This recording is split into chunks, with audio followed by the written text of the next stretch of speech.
No, come on, man. I don't like him. I don't like that offense. Oh, 100%. I like Kirk Cousins. I'll fight everyone on this. He's one of these guys that I'm a big believer in. Who would we have ranked higher right now? Are you serious? You don't actually believe that. Hey everyone, welcome into the FantasyPros Football Podcast. I'm your host, Bobby Sylvester. Mike Tagliere is indeed out this week. Now, he said it's because you guys made fun of him and said he looks like Danny DeVito. He's actually taken a well-deserved week off. We've got Kyle Yates here. We've got a great guest as well. Yates, what's up, buddy? Hey, not much. I'm glad to be back from vacation. It was super nice, but I don't know. I was going to talk about this with you, Bobby, but I don't know what it's like for you, but I've had to reframe like what vacationing actually means when I have a young child. My son's about to turn 2 this week, which is crazy. And vacationing with a young child is just completely exhausting. Man, I was so tired. You're like ready to get back to work, aren't you? I was. I needed a vacation from my vacation, man. Yeah, dude. Our guest today is Chris Meaney, head of content at Fade the Noise. He's on Twitter at Chris Meaney. I'm at Bobby Fantasy Pro, and Yates is at Kyle Y NFL. Chris, thanks for coming to the show. How are you doing today? Doing great. Yeah, it's a pleasure to be here. Obviously, big fans of what you guys are doing. Missing tags. Thanks. Hopefully, he's having a good time for sure, but happy to join you too. Thanks for having me, guys. Yeah, it's our pleasure, man. Always good to have you on. And here's what we're going to be talking about today, okay? We've got 15 high-risk picks. We're each going to share 5 of them. I'm not sure if these are high-risk picks that you guys like. I'm just going to talk about some guys that are high risk and get the content out there. After that, we've got some listener mailbag questions. If you ever want to submit questions to the listener mailbag, you can always hit us up on Twitter. Again, at Bobby Fantasy Pro, at Mike Tagliere NFL, at Kyle Y NFL. And if you want to hit up Dan Harris, I don't know why you would. Dan Harris 80 on Twitter. I'm just messing. Dan is awesome. Or we've got the listener mailbag at fantasypros.com. Now, before we get into our high-risk picks, I want to tell you guys we've got a contest going on. We're giving away a signed Davante Adams Packers jersey. You can check out the details at fantasypros.com/contest. Basically, all you need to do, it takes like 30 seconds. Leave us an honest review on Apple Podcast or Stitcher. Then take a screenshot of that review and send it to us at contest@fantasypros.com. And this contest ends here in a couple days, July 31st at 11:59 p.m. Eastern Time. So be sure to enter as soon as possible. All right, guys, you ready to roll? Yeah, let's do it. Let's do it. All right. I was trying to decide if I want to talk about something else. I'm going to save it towards the end. So here's what we're going to do, okay? Yates, I'm going to let you go first, and then Chris, you're going to go next. I'll go, and then we'll just continue in that roundtable fashion. Yeah, so if we're talking about high-risk players, we're talking about players that we're looking at their ADP, their average draft position, and we're trying to compare it to their overall outlook. Can these guys pay off? Sure, absolutely. They can certainly hit, but there's definitely high risk involved, especially, like I said, when you factor in their ADP. So I'm looking at someone right now, guys, it's Nick Chubb. I'm looking at Nick Chubb, and currently the RB8 in ECR, the RB8 in ADP, you need, for him to be a top 10 running back, for you to be drafting him as a top 10 running back, he absolutely has to get a ton of work on the ground because he's not going to be a factor through the receiving game with Kareem Hunt there. So when we're talking about Nick Chubb, he has to be 270 plus carries and 10 plus rushing touchdowns in order for him to finish as a top 10 running back. When you are drafting him there, now can he do it? Absolutely. He's a phenomenally talented running back. They've improved the offensive line in Cleveland this offseason. I think he absolutely can do it. But when we're talking about someone that when you are drafting a top 10 running back, you need them to finish there. You know, ask people who drafted David Johnson last year, right? You know, we need to be, and in no way am I comparing Nick Chubb to David Johnson. I'm just saying, you have to be sure that this player is going to finish as a top 10 running back, and Nick Chubb definitely carries some risk with him this year. I'm not sure that he's going to be. Chris, I'm not drafting Nick Chubb anywhere just because after Kareem Hunt came, they're virtually the same fantasy player. Now, Chubb was getting more touches, but Hunt was a lot more efficient because he's getting that third down work. He's getting the passing game work. Are you going to be drafting Nick Chubb at the end of the first round? No, I'm not. I'm with you guys. It's 3 for 3, and you know Yates said it best. It's no knock on Chubb. He's extremely skilled. I mean, you just look at all the numbers, like 5 yards per carry. He's second among backs at 290 carries. He just shy of 300 carries. You know, 4th in touches, top 10 in terms of usage inside the red zone. He just got a ton of work. But when Kareem Hunt was when he got onto the roster, he was a factor. And I think Yates said it best when he was just talking about catches out of the backfield. And that's what we want out of backs that we're going to get early. We want as many bell cow backs as we can, guys that are still going to stay on the field and get those red zone looks. And towards the end of the season, I know there's a new coaching staff in there. They may change their ways a little bit. They definitely struggled as a team inside the red zone. Baker Mayfield, a big part of that. But, it could be Kareem Hunt. He could be the goal line back. We've seen him before in KC, how productive he was, and he's the guy that's going to be catching balls out of the backfield. So yeah, I agree. I think Chubb he's a fade that early, and it's not a knock. I think arguably one of the best running backs in the NFL, just like pure talent wise, but he's just not going to get that opportunity this year. And I think Kareem Hunt is as well. So that I have no idea what's going to happen. Right. Yeah. Yeah, I mean, he's someone who I would love to have as my RB2 on my roster, right? Like, I think he has tremendous upside, and I think that if I can get him as that RB2 where I don't need to rely on him, right? But that's not where he's going. He's going as the RB8 in ADP. Right. But I mean, there's guys, Kenyon Drake, ADP 22, Miles Sanders, ADP 21, Aaron Jones, ADP 15. I'd rather have any of those three over Nick Chubb. That's their overall ADP, right? That's their overall ADP. Yeah, right. Nick Chubb's 12. So they're being drafted. They're going to be on the board when Nick Chubb is available, is what I'm saying. Right. Yeah. I mean, all of those guys, Bobby, you mentioned Kenyon Drake. I mean, Jacobs is a guy that I wouldn't be shocked. I know he's not going to catch a lot of balls in the backfield, but he could be top 5 in terms of touches. He's getting all that goal line work. So yeah, there's several backs, and I guess I'll just continue with the next one here. And I know people are split, so I'm interested to hear what you guys have to think about Clyde Edwards-Helaire and, all the hype that, right away when the Chiefs drafted him at the end of the first round, it was Dynasty 101, like this is the guy. And then you hear Andy Reid talk about, he could be better than Brian Westbrook, who was phenomenal, had a great career. And what Andy Reid has been able to do with his running backs, not just Brian Westbrook, Shady McCoy in Philadelphia, Kareem Hunt, what we already talked about, but he had the phenomenal rookie season, even Damian Williams last year towards the end of the season. And now we hear news that there's going to be no preseason games. And I think these rookies are just going to be behind the 8 ball a little bit, trying to learn the offense of the playbook, protect, obviously, of course, Patrick Mahomes. And you just look at KC overall, they're not a team that ran the ball a ton last year. I mean, only 5 teams had fewer rushing attempts than KC last season. So how much work is Edwards-Helaire going to get? Is he going to get that goal line work? I think Damian Williams is the big winner here with no preseason games happening and how he finished last year. I wasn't in on Damian Williams last year. I'll admit that. I was looking at a guy who never had over 50 carries in a season. I liked the offense. I liked the appeal, but I just didn't know if he could, be durable for a full season, which he wasn't, and if he could be a guy that could handle 15 to 20 touches a game, and he really wasn't. I mean, his first 6 games, he had fewer than 30 rushing yards, but you saw what he did in the postseason. You saw what he did in the Super Bowl, just shy of 200 rushing yards, 94 yards in the air on 20 targets, 6 total touchdowns. I think he has this backfield at least to start. And I know, looking at FantasyPros, I'm seeing Clyde Edwards-Helaire RB17. I think that's more fair. He is the type of guy in this offense that probably only needs about 10 to 15 touches to be productive, to put RB1, at least low-end RB1 numbers up. But I think out of the gate, this is Damian Williams' backfield, and I have more interest in him than I do in Clyde Edwards-Helaire. You were going to start a big fight between Yates and I. We actually already had a fight in an article called, we have a content series called Fantasy War of Words, and we talked about Clyde Edwards-Helaire. I've got him, I'm not drafting him. I've got him as my RB20, just because I think, this is going to be Damian Williams' backfield for the first month, and even when it's not, Clyde Edwards-Helaire is not going to get those workhorse touches. Do I think that he has upside? Oh, absolutely. He could be the man. He could be a league winner. Yeah. But I'm not drafting him expecting that. Now, Yates, you are going to be drafting him? So I've been changing my tune because of the preseason, baby. Right? Like, this is something that when we did that, it's important for context too. Like, when we did that War of Words article, that was before we knew that there wasn't going to be a preseason. Right. Now that's gone. So I am completely on board with what Chris is saying here, with the context of this is going to be Damian Williams' backfield primarily to begin the season, because they're not going to just trot out Clyde Edwards-Helaire as the unquestioned starter week 1 with no preseason, right? Now, I think he's immensely more talented than Damian Williams, and can he, outplay Williams in camp? Absolutely. But I don't think that that's going to be the thing. So I'm going through and I'm readjusting all my rankings. Like, I'm pulling rookies back down and I'm going through that process.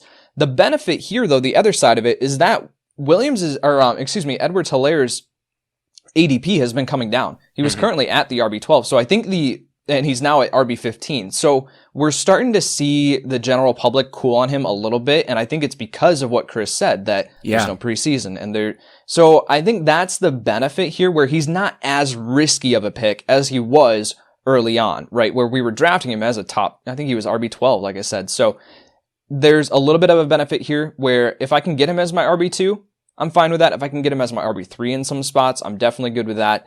But yeah, he definitely comes with more risk now than he did, I think, in my opinion, a month ago. And I'm going to throw you a bone too, because, we argued and everything, but once we get to the second half of the season, I mean, I'm looking at the running backs.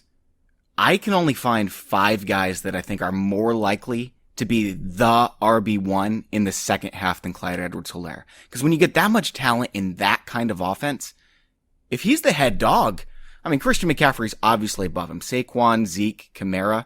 Besides that, maybe Dalvin Cook. Maybe Joe Mixon is more likely.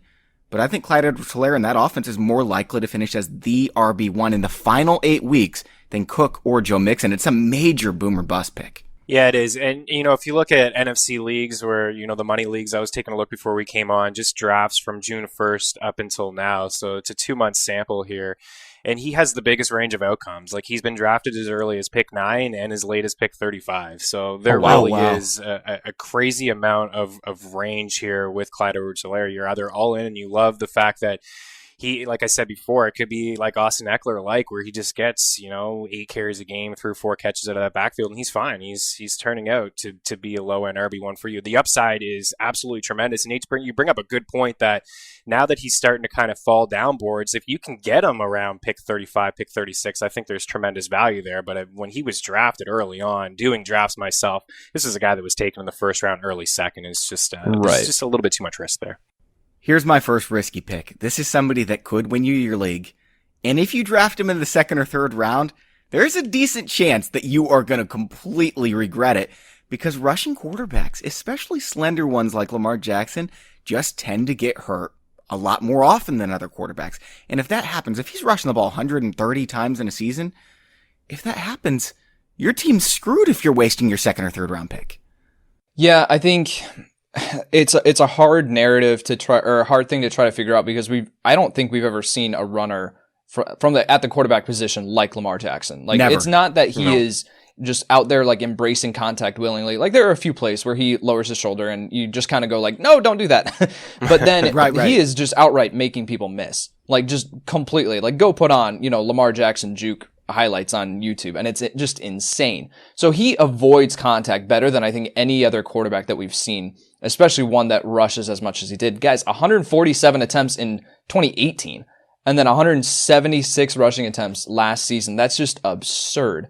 So I'm not projecting him to be around that number. I have him around 140 rush attempts. I expect that offense to balance out just a little bit, still be primarily run heavy, but I think that it's a valid point, Bobby, where you're saying that if you are investing in Lamar Jackson, especially at a second or third round draft pick, you're sacrificing depth at other crucial positions. And so, especially too, like, what are your thoughts here, Bobby, what if Lamar Jackson misses a couple weeks because he gets COVID-19? Like, we haven't talked about that a ton. We're seeing players opt out now. We're seeing players be placed on, the COVID-19 injured reserve list where they can come off of that later. It's not like a typical injured reserve. But what if Lamar Jackson misses 3 weeks because he contracts COVID-19 and gets put on that injury reserve list? Now you're screwed because you invested that's the same with high any pick. second or third round pick, though. I mean, I think everyone has virtually the same likelihood. I guess what it comes down to for me is I'm looking at the 10 quarterbacks in the last 30 years to carry the ball over 100 times. Tyrod Taylor and Tim Tebow, they lost their jobs. They're not part of the equation. Then you've got monsters like Cam Newton, Steve McNair, Russell Wilson. Wilson's built more like a running back, right? That leaves us with Lamar Jackson himself, Robert Griffin III, Michael Vick, Randall Cunningham, Colin Kaepernick. Guys, that's a lot of injuries between the group. Griffin tore his ACL. Vick broke his leg. Kaepernick had a shoulder injury that cost him to miss 8 games. Cunningham's the only one of that group that survived after rushing for over 100 yards. Yeah, rushing 100 times. It just takes a toll on your body. Yeah, I have concerns about him already in dynasty formats. Like, he has to change his style a little bit. You're right. You watch him, and it's so phenomenal the way that he runs the football and the way that Baltimore runs their offense. It's great, but after a while, like, there's so many needless plays, like 3rd and 2, and this guy's running and taking a shot. Like, it makes me cringe a little bit because I don't want to see him, get hurt. I'd like to see him develop as a pocket passer and still use his legs a little bit. But we're seeing that right now with Cam Newton, right? I mean, all the shots that Cam Newton took over the years, and just looking at the attempts, 132 in 2015, then 90, so 40 fewer the next year. Then he went back up to 130, and then that's when you started to see the injuries, the shoulder, and then the foot last year. So, like, I know we're a little bit off topic here, but Cam is not going to be a guy that I think is going to run 100 plus times. He's just going to have to change his style a little bit. So, yeah, I think I'm not one to draft a quarterback early, but I do feel what you're saying, Bobby. Lamar in the second is as solid as he is. He's going to regress a little bit. Yeah, that touchdown rate's going backwards too. Yates, it's back to you, man. Who's your number 2 here? Yeah, I'll bring up Aaron Jones. And I think Aaron Jones, while we can all sit here, and I think we can all be in agreement with this, that Aaron Jones is one of the most talented running backs in the NFL. And if we can sit here and we can say, if fantasy players have been sitting here saying, like, give Aaron Jones the bell cow workload. Just Green Bay, what are you doing? Like, he would be he would be in contention for the RB1, I think. And 19 touchdowns on like 270 touches last year. I mean, he is so incredibly talented, and we saw him finish as the RB2 last year, I believe, off the top of my head. So, he can do it. And then Green Bay goes out and drafts A.J. Dillon in the second round, who you do not spend a second round pick. Now, we can look at this with all common sense, and we can say, oh, the Packers are not going to take Aaron Jones off the field. A.J. Dillon is just he's going to be a futuristic play. He's someone that they'll use in specific packages, but it's not going to affect Aaron Jones. We can look at it with common sense, and that would be what should happen. That's not going to be the case. You do not spend a second round pick on a running back and do not use him, especially on a rookie contract where you're not going to be, they shouldn't be re-signing A.J. Dillon to a second contract in 4 or 5 years, right? So they are going to use A.J. Dillon. Now, do they pull A.J. Dillon? A.J. Dillon's 247 pounds, so do they use him as the goal line back? I think it's stupid if they do, but they might. How can you not use a 247-pound running back at the goal line? So even as immensely talented as Aaron Jones is. So Aaron Jones at RB10 ADP, I think he has the talent to finish as a top 5 running back. Easy. But he is a risky pick this year, and that's reflected in, we saw him finish as the RB2 last year. He's now down at the RB10. It's reflected in his ADP, but he is a risky pick because of Green Bay's moves this offseason. I totally agree, man. I just don't understand what they're doing because this guy's amazing. But even if they didn't draft A.J. Dillon, I'd still consider this risky because Jamal Williams was used so much. Right. That's Matt LaFleur. I mean, he couldn't figure it out when he was with the Titans. He was trying to give Dion Lewis all kinds of work when Derrick Henry was the guy there. And, part of that was Mariota and, boxes were stacked and Mariota couldn't throw the ball downfield. But yeah, Matt LaFleur is just going to use his backs. It's going to be completely frustrating, not just for, fantasy owners, but for Green Bay Packer fans and for Aaron Rodgers, and they give him no help at all. I wonder if it's like an overreaction that he went out and got A.J. Dillon because he was like, man, I really blew it with Derrick Henry. I got to go get my own Derrick Henry. And that's the closest thing you can find is A.J. Dillon, who was supposed to go in the 5th round. But I don't know, Aaron Jones was in a risky situation last year. And he still finishes the fantasy football RB2. I'm going to have some shares. Now I'm taking, like I said, Kenyon Drake and Miles Sanders ahead of him, but I'm going to have some Aaron Jones for sure. For me, I would love to have some Aaron Jones shares, but it all depends on what his draft cost is. Again, he better be your RB2 if he's your RB1. Right, exactly. Mm-hmm. If I'm having to select him at the back end of the first round, no way. I'm not doing that. If he's my RB1, like you said, I'm not doing that. I just don't want to have those question marks hanging over, the head of Aaron Jones here as my RB1 on my roster. I just don't want to do it. All right, guys, let's see here. It is Chris's turn. Who do you have for us, number 2, Chris?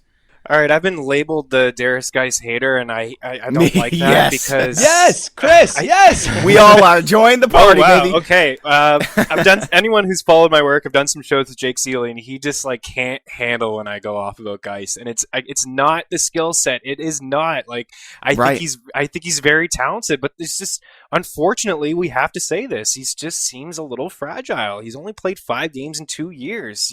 And if you just look at those 5 games, he had a 60-yard run. I don't want to take away. I hear people say this all the time. You take away the 60-yard run, you take away the 45 catch, and he has basically nothing. He had those plays. He looked great on those plays, but those are just 2 plays that I've really seen from him. I've seen some nice runs in scrimmage and practice over the couple of years, but I really haven't seen a whole lot. And I typically stay away from crowded backfields on bad teams, and Washington is going to be a bad team. Adrian Peterson is still there. We can laugh and joke about AP all we want. He is just shy of 2,000 yards in his last 2 seasons and 12 touchdowns. Just under 900 last year and over 1,000 in 2018. They have Peyton Barber. They have Bryce Love. They have J.D. McKissick. They drafted Antonio Gibson, who they can move all over the backfield. There's a lot of guys there, moving players. So for me, Geis, I know he's falling down boards. Depending on your draft, he could fall into the mid-35s, 36, 37, mid-30s. That, I think, is okay value. I'm seeing FantasyPros RB30. a pass for me. It's an easy pass. Easy pass. So who are a couple guys you'd rather have over him? Like, are you reaching for the Tony Pollards of the world? Latavius Murray's? I'd like Latavius. I like Phillip Lindsay a little bit later. I mean, he's at back-to-back 1,000-yard seasons. I know Gordon is there, but even still, he's not a back I can trust. Damian Williams, who we just talked about, is a back that would go a little bit later on than him. I take a shot on probably Keyshawn Vaughn, even though Jones is getting a little bit of hype lately. Even James White, RB33. Like, I would take a shot on James White as a guy I know that won't get 1,000 on the ground. There's a lot of backs in New England, but I know at least what I'm getting out of him. He's going to provide some catches out of the backfield that I'm not confident Geis will get. Right. I'll throw in Tariq Cohen into that conversation as well. Now, That's Yates, what I was I know just about you to don't say. really have anything to add because we've just talked about Darius Geis so many times on this episode. So we're just going to keep it moving here. My number 2 is Raheem Mostert. And you're like, wait a second. I thought you were the Raheem Mostert guy. Well, yeah. I mean, I'm taking him at ADP RB24, but that doesn't mean he's not risky. If he wasn't risky, I'd be drafting him in the top 10, baby. I mean, he was the RB2 from the time he took over as the starter. He had one of the greatest stretches in fantasy football in that time, in any part of the season. And it was only in the weeks that he was the starting running back. Like, that's all we've seen from him. They just went out and signed him to an extension, but it's a Kyle Shanahan backfield. So of course it's risky. Chris, what do you think about Raheem Mostert this year? Yeah, I feel the same as you. I'd like him because I feel like it was a small sample size, but San Fran wants to run the ball, and there's no question that that's going to be their game plan. And I think he's going to be the goal line back. It's more that I'm not a big believer in Tevin Coleman. I'm not really crazy about him. So I think for Mostert, RB24 in that range is a little risky because we are just looking at, a back that's really been on multiple teams over the past couple of years and then just kind of figured out towards the end of the year and had that big monster playoff game against Green Bay. Obviously that's the outlier, but again, it's a decent offensive line. It's a team that wants to run the football, but it's also at the same time Shanahan who uses multiple backs. So I think it could be frustrating situation, but yeah, I will have some Mostert shares. I won't completely fade him. His ADP is rising a little bit too high. I mean, I'm still going to have some shares, but I'm not as excited as I was in the preseason, Yates. Are you going to have any shares? I probably won't, just because there are other guys that I think don't have as many question marks in that range. So, I mean, like Chris said, like Keyshawn Vaughn, like I'll probably be taking Keyshawn Vaughn, even though he's much later. Over Mostert.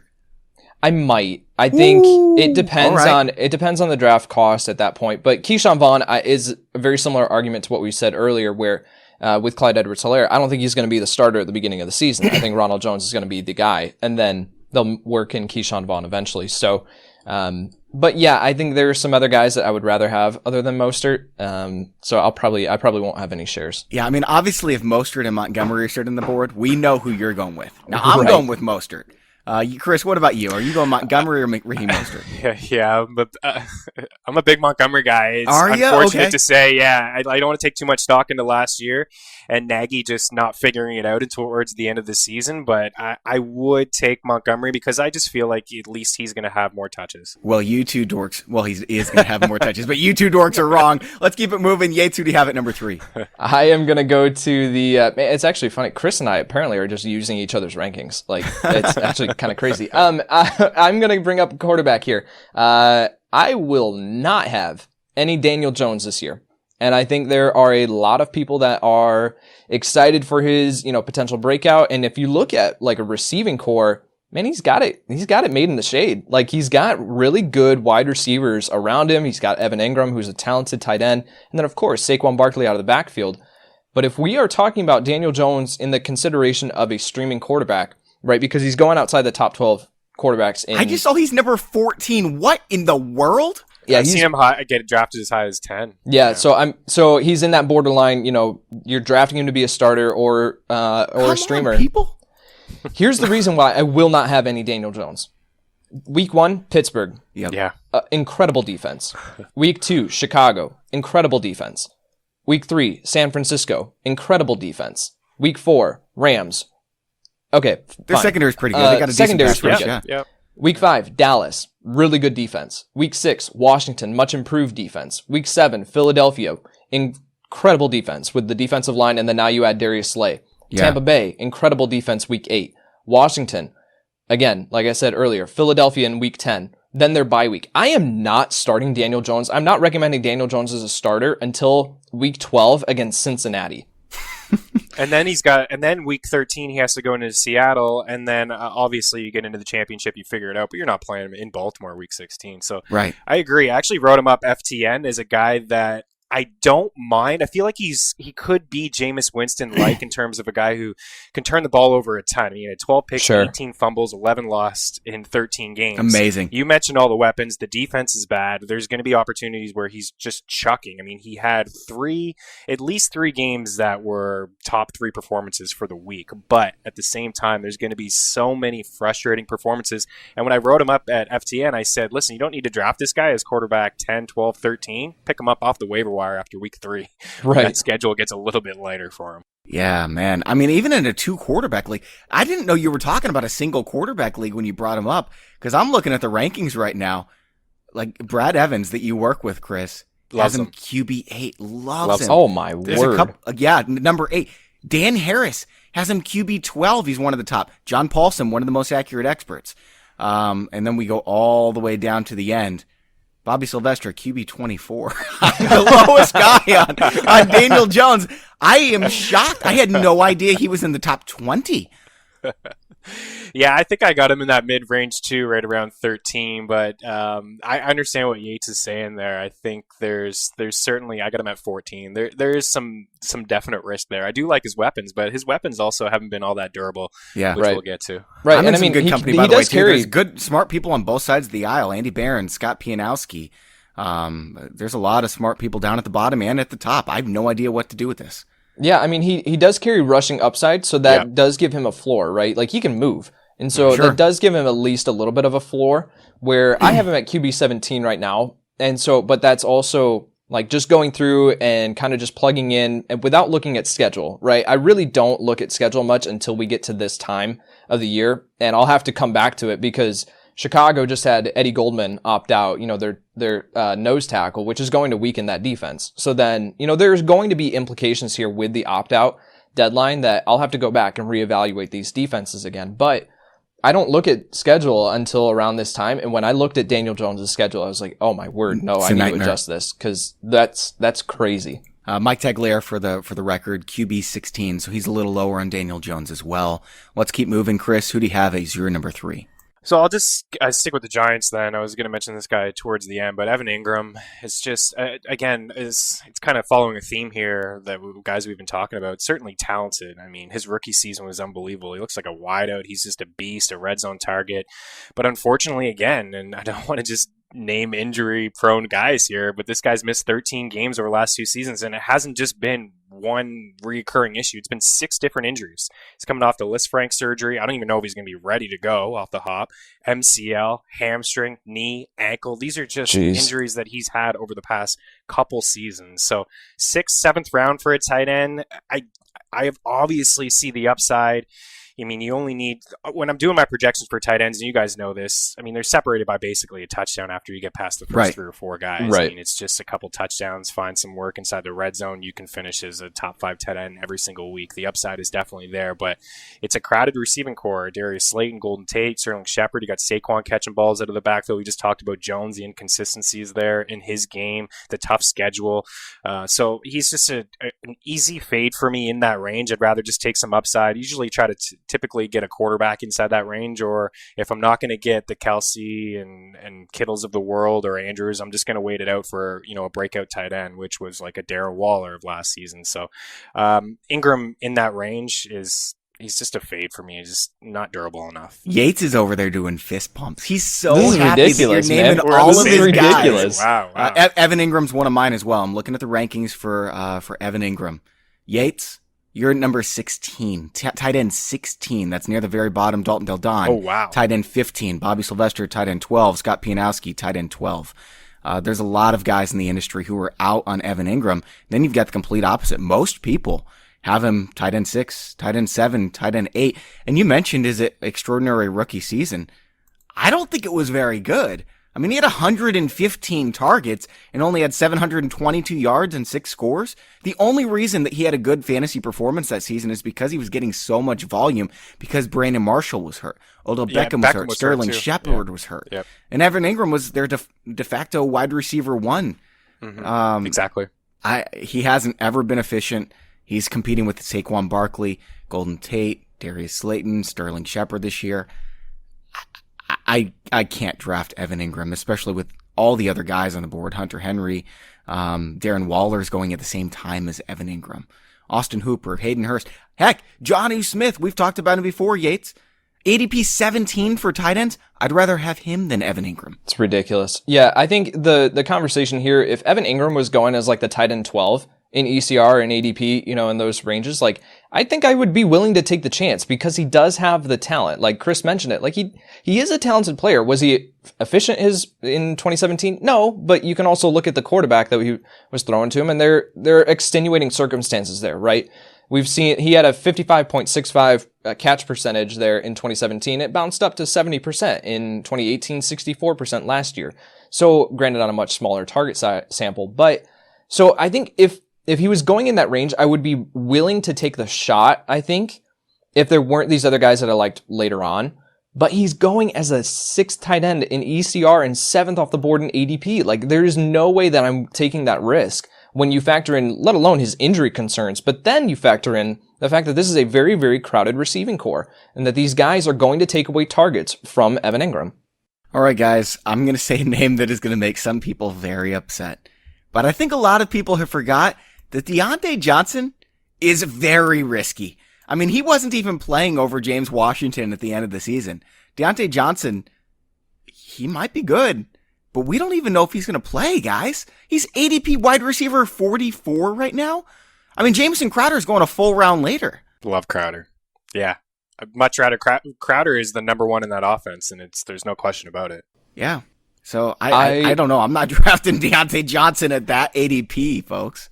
I want Johnson. This is probably the first one that we've disagreed on all episode, with Chris and I essentially using each other's lists. Yeah. No, I think with Deontay Johnson, I'm on board. And you look at the role in the offense that he's going to play. They're going to kick in Juju into the slot. Deontay Johnson will be starting on the outside on the perimeter. And then they drafted Chase Claypool, who's a big-bodied receiver, 6'4", 238 pounds off the top of my head. So he's a big guy. And they're going to ask him to fill that role on the outside. So I think they run. But why is Johnson suddenly going to pass James Washington on the depth chart? Because he's 10 times more talented than James Washington. I don't know. I mean, we can sit here and say the Steelers are going to do the right thing. But how many times have we just said, okay, it makes sense, so it's going to happen, and then it just doesn't happen? I mean, last year it didn't happen. Well, last year was super weird, where you're talking about these players that you're trying to. They went into the season with the assumption that Juju would be able to take the outside role and excel in it, and he didn't. So then you move towards you're not moving James Washington into the slot. Like, it's just not what he does. He's a field stretcher. So you needed that role to be filled in the offense, and so they kept him on the field. Yeah, and plus he worked better with Mason Rudolph because they played together in college. Right, you had that last year was super weird for the Steelers offense. I just think we need to kind of take it with a grain of salt. I'm not saying throw it out completely. I'm just saying, like, don't use that as absolutes. So will you at least say that he's risky? Do you think there's any risk that he just doesn't get that many but touches? it's all relative to the ADP. Where, what did you say his ADP was, in the 40s? Wide receiver 44, right. No, I don't think that's risky. I don't, personally. Just because at wide receiver 40, whatever, that I don't think that's risky. If he was going as the wide receiver 30, wide receiver 25, whatever, then yes, I would consider that risky. But because his ADP is so low, I don't think that's really risky. And I will have a ton of shares of Deontay I mean, Johnson. for example, this is your team, Yates. Anthony Miller is a more talented wide receiver than Deontay Johnson. He's safer. He's more likely to be on the field, and I think he has more upside. And he's going 11 spots lower just in wide receiver, so like 2-3 rounds lower. Well, yeah, but I can get both of them at that spot. Sure, okay, all right. Chris, what do you think, man? Yeah, so I think the only risk is Big Ben. Can he stay healthy? Because we've just seen what the offense is without him, and it's 12 points a game. I mean, they're a team that relies on their defense. Yeah. I mean, last year Yates brought up a good point. I was out on this offense because AB was gone. There's going to have to be some adjustments to Juju that you guys just alluded to in the slot. Can he handle top coverage on the outside? He proved to me that I don't think that he can. I'm not saying that he won't develop, but they went into that season with Juju there, Dante Moncrief on the outside who was doing nothing, and then James Washington who had to deal with poor quarterback play, and then Deontay Johnson who actually had a pretty solid season dealing with mediocre quarterbacks. I mean, he led all rookies in catches with 59, and I don't think a lot of people know that, with the rookie class being pretty decent last season. So I think, as long as Big Ben stays healthy, he's just 2 years removed from leading the league in passing yards with just over 5,000, more than Patrick Mahomes. He threw the ball over 600 times. So I think I don't think the offense is going to change. They're going to throw the football. They're going to throw to Juju, get James Washington involved, Johnson, Chase Claypool, which, Yates mentioned as well, and then Connor catching balls out of the backfield if he can stay healthy. So I think the price is fair. But that's another guy that I've noticed. You either really like Johnson and you're drafting him ahead of some other wide receivers that you just mentioned, like Crowder or Anthony Miller or some other bigger name wide receivers, and he's kind of creeping into the late 30s. I know, what is he at, 38 you said? So like even ahead of guys like Brendan Cooks or Marvin Jones or Julian Edelman. I've seen him go a little bit higher on draft day. So he has to fall in that mid 40s to me for me to grab him. But I think the offense could certainly bounce back. It's just Big Ben. That's the biggest risk factor. All right, it's back to you for number 4. Cooper Kupp, guys. I've talked about him a lot on this podcast, where last season, weeks 1 through 8, Cooper Kupp was the wide receiver 2 in all of fantasy football. He was unstoppable. He was incredible. But however, weeks 9 through 17, he was a wide receiver 31 over that time frame. So after the bye week, their offense changed and Cooper Kupp wasn't on the field as much. Now, his target totals towards the end of the year last year too were not great. Like, he was around like 4 to 5 targets per game because he just wasn't on the field as much. You saw Robert Woods on the field and Kupp coming off because they were running heavy 12 personnel, which is 1 running back, 2 tight ends on the field, which takes off the slot receiver. So if we're looking at this year and we're talking about Cooper Kupp, and people are just going to look at his fantasy finish from last year, which was still really great because it was inflated by the first half of the season. But guys, ECR wide receiver 15 and ADP of wide receiver 13. You are drafting Cooper Kupp to be a borderline wide receiver 1 for your team, and I think you're drafting the wrong Rams wide receiver, and I think you should be drafting Robert Woods there. Yeah, this one pains me because I'm such a big Cooper Kupp fan. Oh yeah, this has nothing to do with his talent. I love his talent. Yeah. He was a low-end wide receiver 3 in the second half of the season. Yeah. The Rams, Yates is right. They changed their offense. They changed the personnel. They were taking him off the field. And Robert Woods just stays on the field. I mean, he's a great run blocker. If they're going to use all the backs, I think Sean McVay said something the other day about that. I'm going to use that committee thing, he said, or whatever his quote was, with 4 running backs. Like, that's probably not going to work out well for you. But Cooper Kupp is I just think he's so talented. I remember watching the very first game with him and Goff in the preseason. They hooked up. He's always been the number 1 option in the red zone for Cooper Kupp, even though Tyler Higbee actually had 1 more red zone target than him last year. Yeah. I think maybe an injury slowed him down, and Higbee was really strong towards the end of the season. So I agree, and it does pains me to say, as I said, because I really think Kupp is terrific. I think he's very talented. I think he runs great routes, great hands, red zone reliability is there. So, but he's dead on. I mean, Robert Woods is the guy that you want in that offense, and he's going later. Like, you're going to get him a couple rounds after, so that should be your target. All right, let me pull up the rankings here really quick to see where we've got them. I've got Cooper Kupp as my wide receiver 21. I didn't realize he was going all the way up at 13. That's bizarre. Yates, you've got him down at 25. You're one of the lowest on him. Yeah. I have them both as top 12 wideouts, Kupp and Woods. I think. Oh, wow. Whoa. I still all think right, they're going to be fine. Where do you have Jared Goff then? I still have Goff late, and this is weird. I've had this conversation before. Like, these two guys could still be solid without the quarterback being all that good, just in terms of volume and target. I think a lot of just both of them are going to just eat every day. I think they're both going to have double-digit targets, and I'm still uncertain that Higbee can be as good as what he was down the stretch because Everett was okay before he got hurt. So, for me, I got Goff 19. So I know it may seem strange for people, but both of those guys can still rack up a lot of catches and yards without Goff being like a QB1. Tags and Yates both have him at, Tags and Harris both have him at wide receiver 17. Chris, you're one of the highest in the industry on Cooper Kupp. You're soft spot. Brad Evans has him at wide receiver 9, though. It seems like Brad is super optimistic on like everybody, but obviously he has some guys ranked lower too. Yeah, we got to figure out who those guys are. All right, let's keep going. Yates, you're the one that said Cooper Kupp? I was the one brought up Kupp. Cool. Yep. All right, Chris, your turn. All right, let's go with Amari Cooper. We'll stick with the wide receivers here. So Amari Cooper, as a lot of people know, if you've had him, he's probably won you some weeks, maybe won you some championships or let you down. He's been very boom or bust. I mean, his last 2 seasons with Dallas have been his best two. 12.5, half point in a PPR setting, half point. 2018, that was a solid year for him. Improved in 2019, 13 points per game. But I just looked deeper into some of his games, and he's just, again, so inconsistent. We'll start with the good. Cooper, 34 point. That's what he touched in one of his games last season. Hit 20s 2 other times, so 3 unreal performances. And then the bad, he failed to hit the 10-point mark in a full point setting, so a full point PPR, 1 point per catch, in 6 of his 16 games, and He had 2 zeros in there. And then you go to the year before, averaged 19 points per game his first 5 contests. Over his last 7, he averaged just 7 fantasy points. So again, it's just been hot or cold. You look at weeks 12, 14, 15, scored fewer than 5 points.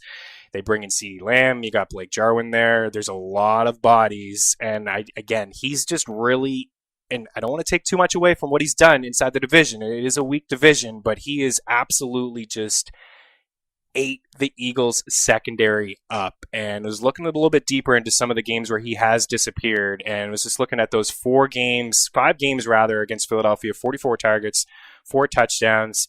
He had 11 yards per attempt, 98 yards per game, a 64% catch rate.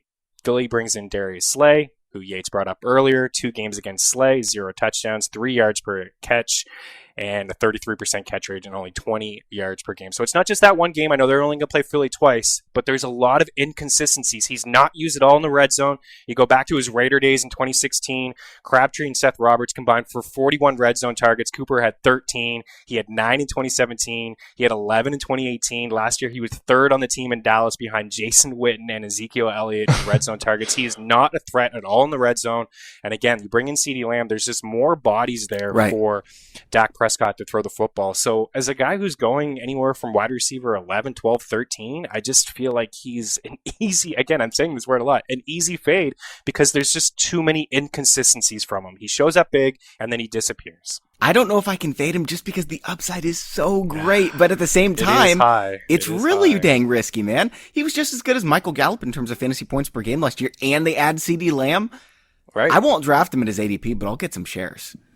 Shares, it's important to bring up in that conversation. ADP wide receiver 9. I mean, and that's where he finished last year. So you were drafting him at his ceiling. When you think that's his ceiling? Because when he came over the year before in 8 games, not knowing the Cowboys playbook, he was the wide receiver 1 in that time. Well, I mean, for him to finish consistently as a top 10 wide receiver, like the other guys that are going to be in this range are going to be doing it on the back of 130, 125 plus targets and, significant touchdown upside. I mean, Amari Cooper, 107 targets in 2018, 119 in 2019. I had in my mindset before I sat down and did projections, I had in my mind that Amari Cooper was like a 140 target per year guy. I don't know why I had that in my mind, but that was just what I expected to see. And so I was shocked to see that he's only at 107, 119 targets. Yeah. And that was with Randall Cobb as your slot receiver. Randall Cobb had 82 targets last year. Off the top of my head, Witten had 82 targets last year. Like, these guys are... So I'm not sure if you're saying, like, is Cooper really risky because he doesn't get targets, or are you saying he's got a lot of upside because he could finally get more targets? No, I'm saying that he's not going to get targets because now you're bringing in someone as talented as CeeDee Lamb. Sure. Like, I loved Lamb. I had him I didn't have him at wide receiver 1 because I had concerns about him facing press coverage in the NFL. especially after what he saw in the Big 12. But if he's going to be replacing Randall Cobb in the slot, he's not going to see press coverage. So that is an incredible opportunity for him to just be a target monster in this offense, which I think limits Amari Cooper's upside. And if that's the case, he's not going to see the red zone targets like Chris mentioned. So, yeah. And Bobby, you're talking about the upside. I mentioned the 34-point showing he had last year. I mean, how about 2018? He had one game with 45 fantasy points in Week 14, and then just 10 in Week 15 and 16. It's just all over the place. 6 games of double-digit fantasy points that season. His first one with Dallas, mixed in with the Raiders, who, by the way, didn't target him at all in opening drives that season. Like, they didn't use him properly at all. Right. But then 6 games with the double-digit fantasy points, and then 9 with 10 or fewer points. So it's just some games he really shows up where he takes advantage of those soft matchups, and then there's other ones where I feel like he kind of just gets taken away by top corners, and then he mix in a few drops that he's had, and he's cleaned that up a little bit over the past couple of years. But I just think he's a DFS play. He's a best ball guy. Yep. I think if you're going to draft someone to be your wide receiver one, you want to draft somebody who you can feel confident that's going to get at least double-digit targets or close to it every single game, and I just don't feel that way. That'd be great. Yeah, and I don't think you can trust Cooper to do that. I agree. Here's my number 4. It is Mark Ingram. He's in his 30s. They drafted J.K. Dobbins. And the general manager has come out and said he expects to use all 4 running backs next year. They all do different things very well. I just do not see the touches for Mark Ingram. And I also think that it's a lot riskier because what if Dobbins just passes him up? Then we're talking about a backup running back that you've got as your RB2? Yeah. And Gus Edwards too. I mean, we can joke about him, but he's still on the depth chart. Like, he's still a guy last year that had over 700 rushing yards and over 130 attempts. He's still just there. So it's a pretty crowded backfield. I mean, agree. Mark Ingram had 50% of the rushing yards last year for this team. His touchdowns are going backward, no doubt about it. No question. Yeah. Yeah, no, completely. I mean, insane touchdown totals last year. There's no way that repeats, especially when you factor in J.K. Dobbins and how talented he is. Now, the benefit could be, like we've mentioned with these other rookie running backs, that Dobbins is probably not going to get up to speed as quickly as he would, if there was a preseason and, a normal training camp. So Ingram could get off to a hot start, and he's being drafted as the RB21 in ADP right now. He was someone who I actually was considering adding to this list, Bobby. So I'm definitely on your side here. I do think that he is a risky pick because I loved Dobbins at Ohio State, and I think he is going to be a fantastic addition in this scheme. So I think he could be someone where he could take over this job. He could be the main guy. Ingram would still be involved, of course, but Dobbins could take over this job towards the later half of the year. Yeah. All right. Last pick for everybody. Yates, you're first. Keenan Allen. I've talked about him a lot. Oh, no. Get out of here, you turd. Sorry, man. Yeah. Keenan Allen for me is someone who's an easy, like, every criteria that we want to put: fade, risky pick, whatever. Because I said earlier, and I mentioned that we have to factor in ADP into this conversation of a risky pick, right? Someone who is a injury prone player but is going as the wide receiver 70, it's not a risky pick because it's not, the investment isn't as much. Sure. However, with Keenan Allen going as a wide receiver 19 in ADP right now, I just can't get on board. And I think that for him, this offense is going to go from, I did a video the other day talking about how the Chargers are going from 597 pass attempts last season with Phillip Rivers, and they're going to be lucky to crack 500 this year. And if that's the case, Keenan Allen's target totals are going to come crashing down, and he's been insanely productive on the back of pure target volume. Now, it's the same kind of argument with Cooper Kupp. I'm not sitting here saying that Keenan Allen isn't a talented wide receiver. I think he's one of the better receivers in the entire NFL and one of the best route runners, pure route runners. However, for Keenan Allen to be effective from a fantasy football perspective, he has to do it on the back of 148 targets, which is what he's averaged over the past 3 seasons. So I just don't see it happening this year. All right, Chris, before I lose my mind, it is your chance to get in here and say what you think about it. Yeah, I'm not totally interested in Keenan Allen, but if he's gonna fall down draft boards, like you're getting him wide receiver 23, like I've seen him go in the mid 20s where I'm like, okay, maybe I can get by with Keenan Allen now, but I think it's silly to expect the type of production that this season that he's had in years past. Is some things that Kyle had just mentioned. Tyrod Taylor, is he going to be under center? Is he going to be throwing the football? I mean, he's never had a season where he's thrown over 436 passes in a year? Are they going to slow the pace down a little bit, run the football? Is it going to be Justin Herbert under center? What's his usage going to be like? Is he going to be throwing the football 35 plus times a game? I don't feel like he will. So Keenan Allen, could he get to 1,000 yards? Sure. I mean, we've seen it almost every single year from him, but I agree with Yates that I don't think he's going to be the type of wide receiver that, 159 targets 3 years ago.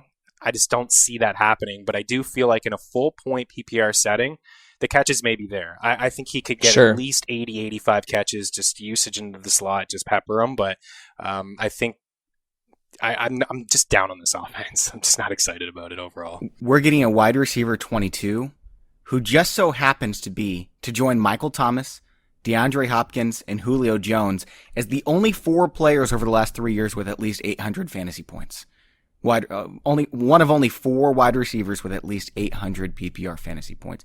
Keenan Allen has been outrageously good. And I get it. There's been a lot of volume. I agree that the volume's going backwards. Okay, so maybe I move him down from wide receiver 4 in that time period to wide receiver 12 or 13. I'm not moving down to wide receiver 22, man. I'm going to have so many shares of Keenan Allen, and every time he scores a touchdown, I'm going to be tweeting you guys, and I'm going to tell you guys, you were wrong. Well, I mean, I got him at 19, I think. There's 2 guys that fall down in this range I think you guys can both talk about. It's T.Y. Hilton or Keenan Allen. Oh, yeah, give me Allen, guys baby. And I would rather have Allen. Sure. Yeah. Yes, if I'm choosing between the 2, I would rather have Allen. But those are the 2 guys that have been wide receiver 1s before in the past, solid 2s that a lot of people are out on. So, again, if they're going to continue to fall, I mean, you can jump on them. But I don't know if he's going to be a solid wide receiver 2 anymore. Pat Fitzmaurice, by the way, joins you, Yates, near the bottom of the list. He's got Keenan Allen wide receiver 29 right now. Okay. Tags has him wide receiver 27. So I guess I'm the outsider here, which I'm just shocked by because he's been so good. Well, I mean, it's looking at the numbers and saying that if you are projecting 500, like I have Los Angeles down for 500 pass attempts. Okay. So then you're looking at a target share breakdown. And especially when you factor in Austin Eckler is going to be incredibly involved. Sure. I have him down for a 19% target share. Mike Williams at an 18% target share. He's still going to be involved. He's not going to be, I have that down. That equates to 5.63 targets per game. And then Hunter Henry is going to be involved as well as a 19% target share. At that point, you're struggling to give Keenan Allen more than 22 to 25% of the targets. And if that's the case, it's not going to equate to more than 110, 120 total targets. And he's not someone who is a pure touchdown guy. He hasn't scored more than 8 touchdowns in a season since his rookie campaign. He's averaged 6 over the last 3 years. So he's not going to be someone, especially with Tyrod Taylor, this offense isn't going to throw for 30 touchdowns. So for him to be all the way up there at the, where you have him, Bobby, he has to do it on the back of an insane target share volume, and he has to outperform what he's been doing previously with touchdowns and a yards per reception standpoint. Tyrod Taylor throughout his career has been a better quarterback than Phillip Rivers was last year. I mean, touchdown rate, interception rate, yards per attempt. Phillip Rivers was awful last year. And now he's coming into an offense, Tyrod Taylor, with all of these weapons. He's never had weapons before, man. It's very true. I mean, you look at what he had in Buffalo, and it wasn't great. He's walking into one of the most talented receiving corps that he's ever had. But he's still not going to be someone that they are using Tyrod Taylor, and they drafted Justin Herbert to fit what Chris said. They want to slow the clock down. They want to control the ball, bring the pace of the game down, and rely on a solid defense. That's why they traded back up into the first round to get Kenneth Murray, who I loved. And this defense is scary. Talking about Jarwin James, Kenneth Murray, Melvin Ingram, Joey Bosa, it's nuts. And then you have Chris Harris at corner, Casey Hayward. I mean, it's just insane. So when you're in a division that that you're facing the Chiefs, you're not going to outscore them. You have to admit to that. You have to recognize that you're just not going to outscore them. So at that point, try to beat them with an amazing defense. Sure. Try to slow them down and keep the ball out of their hands. That's what Los Angeles is doing this season. And it's going to bring their pass attempts crashing down. My point is, if he was wide receiver 11 with Phillip Rivers last year, he's going to be a top 20 wide receiver with Tyrod. That's my take. Let's keep moving, though. Let's see. Chris, you've got your last guy, and then I've got one more, and we'll move on over to the listener mailbag. All right, so I'll switch it up on you guys. Enough Chargers talk. I was going to bring up Hunter Henry, but let's go with a quarterback. I'll mention Aaron Rodgers just because of name value here alone. We've already talked about what they did for him at the draft, which is absolutely nothing. I mean, people are getting excited about Alan Lazard and Devin Funchess. Like, those Devin Funchess fans need to settle down. I think we only like him because he's going like wide receiver mid-60s. Right. So there's no weapons, but even still with no weapons, Rodgers was able to throw for 4,000 yards, rock solid, 26-4 TD to interception ratio. Like, so those numbers are solid, but I think overall a 9th place finish, but 14th in fantasy points per game. And just looking overall at his numbers, I mean, he failed to hit the 300-yard passing mark in 12 of his 16 games. He only threw for 216 yards or fewer in 7 contests. So not a lot of those big performances that we've seen before in years past. He only had 3 games with more than 2 passing touchdowns. Three games with more than 2 passing touchdowns. I think one of them came against the Raiders. He threw 4 or 5. And on top of that, 7.0 yards per attempt, his second lowest mark in the last 12 years. And 11.4 rushing yards per game was a career worst for him. So he's obviously a little bit older. He's dealt with some injuries. This offense has changed. We already talked about another running back that they drafted, Matt LaFleur, using all the running backs that he could use. So I just don't know where that upside is anymore. And the position is just so deep to take A-Rod as a top 12 QB. You don't need to on name value alone. If he falls to the 15 range, sure, you can grab him. There's a little bit of upside there. He can finish as a top 10. I just finished saying that he was a top 10 quarterback last year, but I think those days of just drafting Rodgers, like quarterback 6, 7, 8, I got Aaron Rodgers, like, I don't think you can be totally excited about that anymore. I don't mean to cut the guy short. I still think he has a lot to offer as a guy who could bring Green Bay back to, a conference championship game or something. But I just feel like from a fantasy standpoint, I think if you're drafting him as a top 10 quarterback, you're just drafting on name value alone. So he just, points per game, I just feel like he'll be right around that same mark, if not worse. Maybe more of a decline with age. Chris, I know that you're from Canada, and so you're a very nice guy, but I am going to fight you. I'm going to fight you for this. Come on. Yates, you first, though. You tell me what you think about Aaron Rodgers. I'm on Chris's side. Oh, no, I'm going to fight you both. You guys are done for. So Aaron Rodgers last year was still extremely efficient, guys. The only difference, he would have been the quarterback 2 in fantasy football if he had the same touchdown rate as he's had throughout his career. Now, granted, he's 36 years old, so it's not going to be the same. But the touchdown rate the last 2 years has been missing. Besides that, he has been awesome in every facet of the game. And if you look at him, he's had 10 healthy seasons, and he's been a QB1 or QB2 in 8 of them. And he would have been again last year if his touchdown rate was that high. But it can't be. With the last 2 years, why has it been lower? Because he's been missing guys. I mean, Jordy Nelson was off that team. Randall Cobb, who had like a 14 touchdown season with him one year, is off that team. He's just, there's really no those guys weapons. Those guys were nothing outside of Aaron Rodgers. Aaron Rodgers, Devontae Adams, everyone thought he was trash. And then Aaron Rodgers made him a monster. James Jones had like 15 touchdowns with Aaron Rodgers. And I get it, Aaron Rodgers is 37 years old, but Marquez Valdes-Scantling could be a stud because of Aaron Rodgers. I'm not ready to discount him quite yet. Now, I agree. I'm not reaching for Aaron Rodgers, but I definitely think he's got some upside. I'm taking him in the top 10, no doubt about it. I think we can sit here and we can try to look back and we can say that his touchdown rate and, we can look back to previous seasons, but then we have to look at the here and now, and that this offense is drastically different than what he was working with previously with Mike McCarthy, and where they want to take the ball. Again, we talk about common sense. They want to take the ball out of Aaron Rodgers' hands. Right. They just went out and drafted 2 fullbacks in the second and third round. Makes no sense. I do not get it. I do not get it, but because I think Aaron Rodgers is one of the most talented quarterbacks to ever play the game of football. Yeah. But when you're talking about his touchdown rate being what it, if it was what it was previously, but everything has to be looked at through the lens of what is this season. And when you're talking about guys like Alan Lazard, MVS, Equanimous St. Brown, and Devin Funchess, those are the guys who are all competing for the wide receiver 2 position. And then you have Jay Sternberger. I like Sternberger, but he's a huge question mark at tight end. You have Mercedes, I think it's Mercedes Lewis is their tight end too. So the surrounding wide receiver core for Aaron Rodgers is not going to be what it needs to be for him to hit that touchdown rate. And so I just don't see it happening. We'll see, man. We will see. Hold on just a second. All right. Yeah, that was All the guys? No, you went Aaron Rodgers, so it's my turn. Okay. Yeah, it's sorry, you. guys. Finish strong. I was going to finish with Allen Robinson just because Yates made me mad about something earlier, and I was going to change my mind and go Allen Robinson, but I'm actually going to stick with my original guy and just make everybody mad because everybody loves Kenny Golladay, right? Guys, Kenny Golladay just is not going to get the targets. I mean, there's a chance that he does. If he blows up and gets the 140, 150 targets that he deserves, I agree, he's very good. He deserves them. Then he's going to be great. He's going to exceed his ADP, but that's not going to happen, guys. 119 in 2018, 116 in 2019. Marvin Jones comes back for a full season. I can't do it, guys. Wide receiver 7? No. He's going ahead of Odell Beckham. Well, that I understand. I think yes, I agree that some regression is coming because there's no way that he is going to see, or at least I don't think he will. Who's the better football player? I don't think he's going to repeat an 18.3 yards per reception that he had last year. That's absurd. Right. Yeah, and he's not getting 11 touchdowns on 116 targets either. But the thing working in his favor is that Matthew Stafford will be back. And he put up ridiculous numbers with David Blau. And didn't they have another quarterback in? They were running on their Driscoll. third. Yes, Jeff Driscoll. So, yeah. I mean, he put up those numbers with those quarterbacks.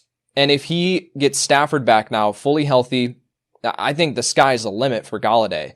11 touchdowns, I'm not projecting that, but it's in the realm of possibilities. Sure. So I like Golladay, but I think the big thing here to talk about is Marvin Jones. Like, I'm not comparing the two skill-wise. I think Kenny Golladay is definitely ahead of Marvin Jones skill-wise, but you can get Jones in the mid, wide receiver 40? I know he's jumped up a little bit because I think a lot of smart people in the industry like Marvin Jones, but you just look overall. Jones averaged 7.1 targets per game last season, 31st among wide receivers. Kenny Golladay, 7.2 targets per game, even with Jones missing the final 4 games. They're like, in terms of Stafford's guy, they're like 1A and 1B. Now, there's a little bit more upside with Kenny Golladay, I think, but at the same time, Jones has had the edge in touchdowns, a team high 23 over the last 3 years. He's been the guy inside the red zone, Stafford's favorite. There's one or two guys. It's just those two guys.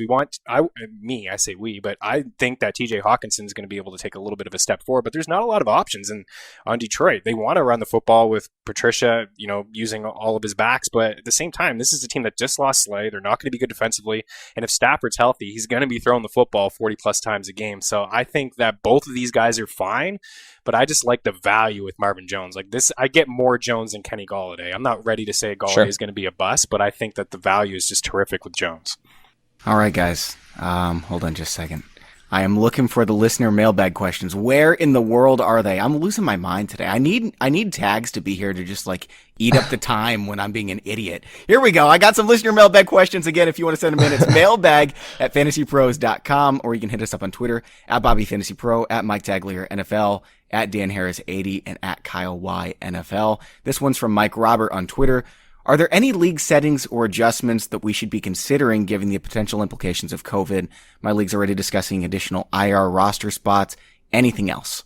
I don't think that we should be adjusting scoring settings, right? Like, you don't go change your league from a full PPR to standard, right? I'm just throwing something out of the top of my head. Like, don't adjust any scoring settings, but I do think that we need to be ready to make our benches bigger and also add some additional IR spots. Like, Ryan McDowell put out on Twitter the other day was like, just do unlimited IR spots, and kind of use the honor system here, because this season is going to be ridiculous. Like, we just need to admit that right now and be ready for it. Like, it's going to be unprecedented.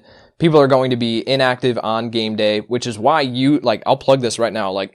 Go to fantasypros.com, get my playbook, and use that autopilot feature. It is going to save you this season, where it'll take the player who is, on game day, so say you're not able to get to your phone, it's going to take the player who is now inactive and replace him with the next highest rated player automatically in your lineup. It'll do that for you. That is going to be crucial for your lineup, for your fantasy football lineup this season. So I think adding the additional bench spots and the additional IR spots, if your fantasy football platform does not do that for you, right? If they don't designate a specific IR spot that's COVID, 19 list eligible, get ready to add those additional IR spots. Yeah. Chris, do you have anything? Yeah, not really. I think you said it perfectly. I think you definitely need to have a couple more IR spots, whether it's unlimited or not. And just, I think I got flex draft this weekend where usually you draft 16, where we're bumping it up to 19. So bigger benches. And I don't know. I haven't looked too much into this. I'm just kind of thinking off the top of my head. I play in a few head-to-head leagues, and I just wonder, with baseball happening, we've seen some late scratches with COVID.